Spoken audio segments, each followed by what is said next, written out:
жазууда Кудай ким ооруп жатса Кудайга сыйынсын деп айтат.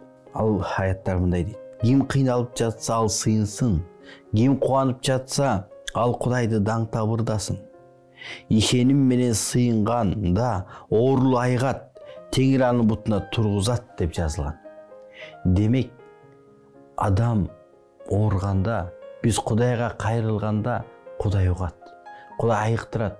Адамдын колунан келбей калган ооруларга дагы Кудай жардам бере алат.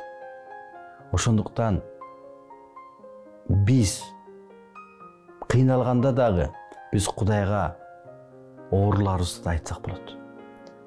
Ал угат. Ал айыктырыш керекпи же кандай кылып чечиш керек? Ал жакшы билет.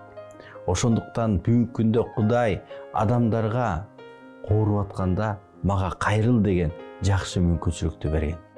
Ошол мүмкүнчүлүктү биз колдонсок, даамын таткан болсок, анда биз ооруганда Кудайга кайрылабыз.